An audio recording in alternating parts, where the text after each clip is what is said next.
Assalamualaikum warahmatullahi wabarakatuh. Radio Mayangkara Istimewa. Alhamdulillah sore hari ini saya Alwi Maulana bisa kembali hadir ke ruang dengar Anda untuk melanjutkan perjalanan Lang-Lang Kota.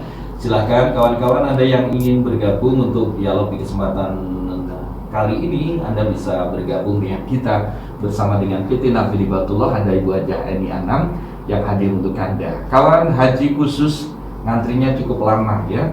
Meskipun haji khusus ternyata ngantrinya cukup lama, dan ini menjadi sesuatu yang luar biasa untuk Anda semuanya. Baik kawan-kawan, silakan Anda yang ingin untuk bergabung di kesempatan sore hari ini, yang ingin berdialog dengan Ibu Hajah Eni, pimpinan dari PT Nabi Libatullah. Saya undang Anda di 803333 atau via SMS via kita di 0822304443. Kawan, PT Nabi Libatullah menyelenggarakan haji khusus dan izin sudah dikantongi, dan satu-satunya biro perjalanan haji umroh yang berpusat di Kabupaten Blitar sudah mengantongi izin Kemenak, hanya PT Nabi Libatullah. Kita jumpai narasumber kita. Assalamualaikum Bu Hajah. Waalaikumsalam warahmatullahi wabarakatuh, Pak Alwi. Apa kabar hari ini? Alhamdulillah sehat, mudah-mudahan Pak Alwi sekeluarga juga sehat. Terus kemudian juga seluruh pendengar dari Radio Mayangkara yang ada di Blitar dan sekitarnya, mudah-mudahan semuanya selalu diberikan kesehatan dan selalu di dalam perlindungan Allah Subhanahu wa taala. Amin amin ya rabbal alamin. Ya.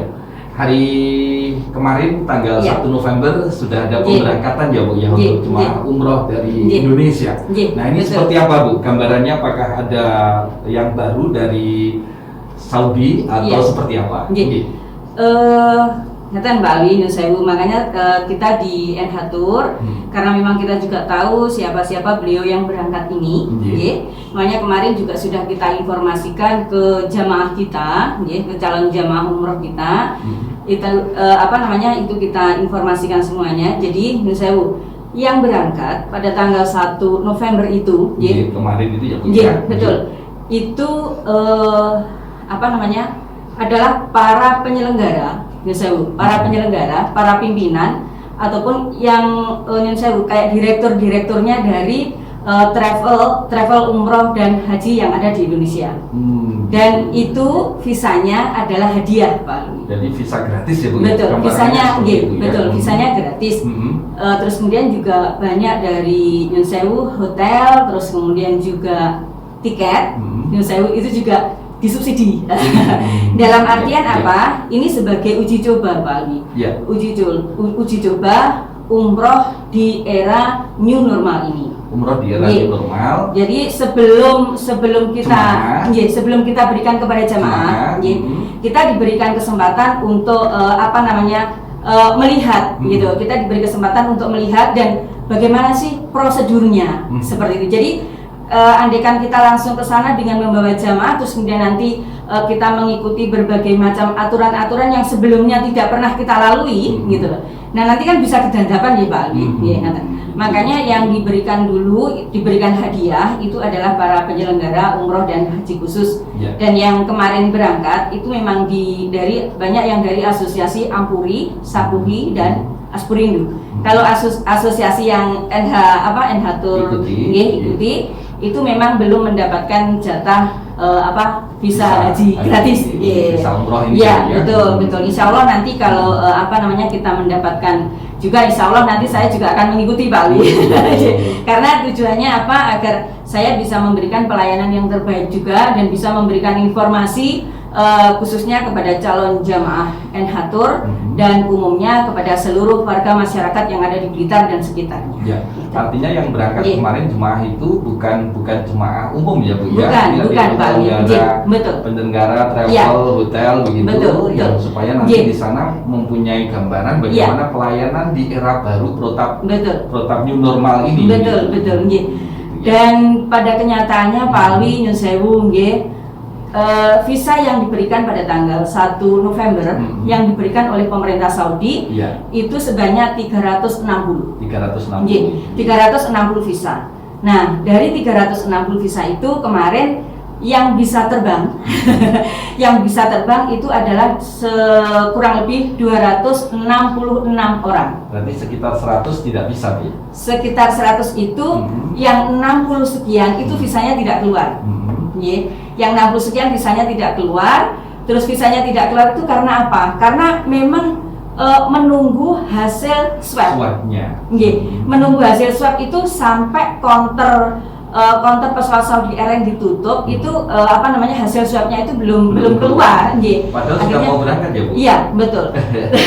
Terus kemudian sisanya lagi itu memang hasilnya positif, positif COVID. Nah kalau positif COVID jelas itu jelas memang tidak bisa berangkat.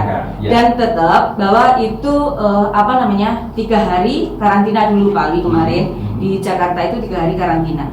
Nah kemudian alhamdulillah landing terus kemudian banyak sekali perubahan-perubahan yang ada Pak Ali. Jadi mulai dari kita landing itu bagasi itu kita sama sekali tidak ngurusi. Sudah ada yang mengurus sendiri. Betul. Karena memang jangan sampai kita menyentuh barang, intinya seperti itu. Kemudian jamaah intinya dibawa keluar benar-benar sesuai dengan protokol kesehatan.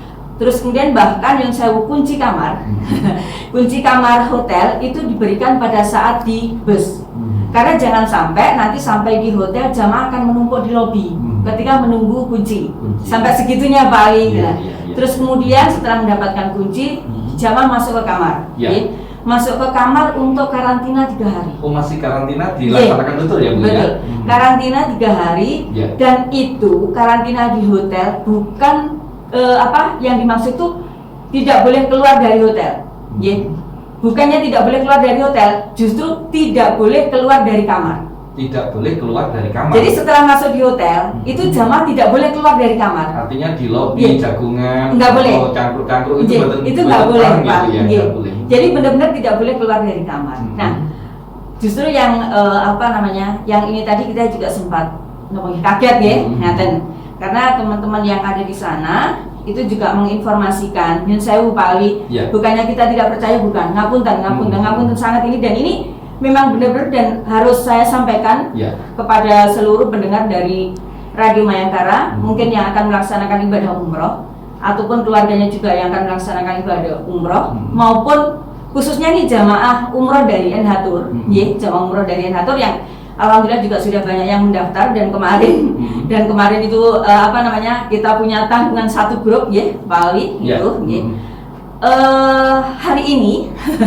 hari ini Kementerian Kesehatan Saudi mengadakan swab lagi untuk para teman-teman kita yang ada di sana. Nah ini jadi, kan berangkat sudah ada keterangan swab ya Bu dari pemerintah Indonesia. Betul. Berarti tidak dipercaya gitu atau gimana? Kenapa harus diswab ulang gitu kan? Jadi intinya Nyun Sewu Pak Ali, Nyun Sewu dan Nyun Sewu untuk seluruh pendengar dari Radio Mayangkara. Mohon maaf, ini harus saya sampaikan. Betul, intinya Kementerian Kesehatan Saudi itu ada keraguan-raguan atas hasil swab yang ada di Indonesia. Khawatir kalau ada yang Nyun Sewu enek sing ketinggalan atau dianggap tidak teliti lah seperti itu. Jadi makanya diswab ulang Pak. Hari ini diswab ulang dan hari ini adalah hari kedua hari kedua beliau ada di Saudi itu. Bu, kalau sudah ada yang kirim video sudah berjamaah itu sudah melakukan ibadah itu benar apa enggak itu Bu? Enggak Pak. Enggak. Gitu ya Bu ya. Karena memang teman-teman sekarang lagi dalam keadaan karantina. Karantina gitu ya. Artinya kalau sudah ada yang ngirim video itu berarti tidak benar ya Bu ya. Tidak benar. Itu mungkin video-video yang kemarin atau apa seperti itu. Tapi sekarang yang berangkat tanggal 1 November itu sekarang dalam kondisi karantina. Artinya belum ada yang melakukan jemaah. Belum. Apakah itu di Masjid Nabawi atau langsung umrah di Makkah ya Bu ya? Belum, atau di Masjidil Haram. Belum. Itu pasti ya Bu berita yang A1 seperti itu. Iya, betul. Memang seperti itu Pak. Yang harus dipahami semua karena kan ini beredar, saya juga dapat kiriman tadi video sudah pakai pakaian itu sudah menceritakan begitu. Nah, ini yang harus dipahami. Baik, itu seperti itu gambarannya. Makanya Nyun Sewu Pak Ali, saya tadi juga semangat untuk melaksanakan Nyun Sewu dialog hari ini karena saya khawatir kan Nyun Sewu sekarang juga banyak media sosial. Kita juga tahu, terus kemudian kalau sampai berseliweran berita-berita yang itu nggak benar gitu. Jadi perlu kita tekankan bahwa tanggal 1 November itu bukan jamaah, dan itu visanya adalah gratis, visanya gratis, dan itu memang uji coba dipersiapkan untuk kita para penyelenggara agar kita tahu dan kita nanti bisa memberikan informasi kepada seluruh calon jamaah umroh kita. Itu Pak Willy. Jadi per tanggal 1 November kemarin kawan-kawan yang berangkat itu bukan jamaah tapi penyelenggara umroh dan haji. Baik, baik, yang sudah bergabung dengan kita Ibu Siti Marfiah, terima kasih juga Ibu Ratna matur suwun sudah bergabung. Monggo kalau ada pertanyaan saya tunggu. Ini ada Ibu Hajah ini pimpinan dari PT Nabil Hibatullah soal haji khusus atau juga umroh ya Bu ya. Silakan untuk bergabung dengan kita kali ini ya. Ibu, kalau kita melihat perjalanan berikutnya keterangan terbaru ini apakah paket yang kemarin 15 hari itu ada perubahan lagi Bu? Iya, kemarin kita informasikan Pak Wi. Nah sekarang kan alhamdulillah dari keputusan Menteri Agama sudah keluar, sudah keluar untuk aturan-aturan umroh di masa new normal ini. Baik kita dari Kementerian Kesehatan kita juga sudah mendapatkan info, terus kemudian juga dari Kementerian Agama itu kita juga sudah mendapatkan info. Jadi pembatasan usia 18 sampai 50 tahun itu tetap ya Bu ya. 18 sampai 50 tahun. Ya. Kemudian masa karantina ketika kita akan berangkat dan ketika kita kepulangan itu tetap 3 hari. Dan dari Indonesia sendiri Kementerian Kesehatan Indonesia itu ketika kita berangkat itu juga harus swab. Ketika kita pulang kita juga swab. Jadi intinya itu nanti kita itu swab 3 kali Pak. Swab 3 kali ya Bu ya. Ketika berangkat karantina, swab. Di Saudi karantina, swab. Terus kemudian yang ketika kepulangan di Jakarta atau Surabaya masuk karantina, swab lagi. Terus kemudian kalau yang kemarin bahkan di keputusan Menteri Agama ini itu sudah diinformasikan bahwa nanti keberangkatan itu cuma bisa dari 4 bandara. Bandara Juanda Surabaya, terus kemudian Soekarno-Hatta Cengkareng, terus kemudian Kuala Namu Sumatera, terus kemudian sama Sultan Hasanuddin Makassar. Akan tetapi pesawat Saudi Airlines sekarang masih merilis keberangkatan yang dari Cengkareng. Otomatis 3 bandara ini kan belum Pak. Termasuk Juanda ya Bu? Belum. Jadi masih dari Cengkareng. Kalau kita akan melaksanakan ibadah umroh untuk sekarang ini, kan kita tinggal menunggu pesawat Saudi Airlines. Untuk sekarang ini berarti kita harus keberangkatan dari Cengkareng. Otomatis akan ada tambahan biaya dari Surabaya ke Cengkareng. Pesawat dari Surabaya ke Soekarno-Hatta ya Bu? Betul. Ibu, ini ada pertanyaan Ibu Siti Marfiah. Ibu Hajah ini assalamualaikum, mohon dijelaskan ya Bu, di biaya ketika umroh ini di musim pandemi seperti saat ini sekitar berapa? Bu Siti, terima kasih Bu. Alhamdulillah Bu Siti. Memang betul. Kalau umroh di masa pandemi ini sudah ditentukan bahwa hotel itu harus hotel bintang 4 atau 5. Hotel bintang 4 atau bintang 5. Betul. Diisi satu kamar diisi oleh 2 orang. Satu kamar 2 orang Bu. Terus suami istri pas ini Bu. Betul. Terus kemudian untuk bus, kalau kemarin kita informasikan 25 satu bus gitu, sekarang turun lagi Pak Wi. Satu bus itu tinggal 20 orang. Satu bus hanya untuk 20 orang. Betul. Satu bus tinggal 20 orang. Ini otomatis akan ada pembengkakan biaya. Terus kemudian untuk pesawat itu ternyata dari 450 Saudi Airlines itu cuma diisi oleh 360. Ini otomatis juga ada pembengkakan biaya. Kemudian asuransi itu kita mengcover Sewu dari Indonesia itu juga sudah di asuransi COVID itu harus ada Pak Ali. Asuransi COVID itu sudah ada. Terus kemudian waktu di Saudi itu ketika kita pengurusan visa selain jadi visa yang kemarin itu plus 30%, kemudian plus ada tambahan lagi asuransi COVID. Ya, kalau kemarin kita asuransi umum itu di Saudi kita membayarnya $55.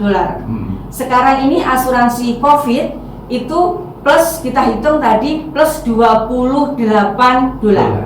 Jadi kalau kemarin $55, kemudian sekarang asuransi $55 plus $28. Kemudian untuk asuransi di Indonesia kita memang alhamdulillah kita juga sudah bekerja sama dengan salah satu asuransi yang ada di Indonesia, yang asuransi syariah juga. Dan alhamdulillah kita sudah mendapatkan listnya Pak Ali. Dan insya Allah Enhatur akan mengambil asuransi dengan yang paling tinggi untuk perlindungan kepada jemaah kita. Ya. Jadi dengan nanti demikian kira-kira Bu ditunggu Bu Siti. Kira-kira berapa Bu? Kira-kira kisaran berapa Bu? Kalau di bawah 40 tidak mungkin Pak Ali. Kalau di bawah 40 tidak mungkin Bu Siti. Karena sekarang programnya itu bukan program 9 hari. Tapi yang dirilis dari pesawat Saudi Airlines itu adalah 12 hari dan 13 hari. 12 hari. Kalau begitu ibadahnya di sana berapa hari? Ibadahnya di sana berarti sekitar 10 hari Pak Ali. Terpotong karantina 3 hari itu ya? Iya, betul. Jadi kalau kemarin kan perkiraan kita 4 hari, tapi ternyata sekarang tambah 3 hari jadi 7 hari. 7 hari. Alhamdulillah memang bisa beribadah lebih lama, akan tetapi juga biayanya kan pasti akan nambah lagi seperti itu. Di bawah 40 tidak mungkin tidak mungkin. Karena paketnya paket 12 hari ya Bu. Betul, paket 12 hari. Nah, dengan demikian di sana ditambah karantina, kemudian ibadahnya sekitar 9 hari. Iya, betul. 9 hari ibadahnya di sana. Betul. Ibadah kok 9 hari gitu. Betul. Sehingga pasti di atas 40 juta. Iya, betul. Kan ada swab-swabnya juga Pak. Ada tes swabnya. Swabnya 3 kali loh Bu. 3 kali swabnya. Jadi ketika di Indonesia itu kita tinggal mengalihkan di Bali kan kalau keberangkatan yang men-swab kan Saudi Airlines itu sudah menentukan harga kemarin 1.300.000. Kemudian kalau kepulangan kan berarti dari Kementerian Kesehatan yang ada di Indonesia berarti kan sudah ditentukan 900.000 di Bali itu. Nah, kemudian untuk yang di Saudi ini mahal Pak Ali, lebih dari 200 real. Iya. Di sana mahal. Betul Pak Ali. Baik, kita break sebentar ya Bu, kita ke jaring informasi, nanti selepas dari informasi kita lanjut kembali.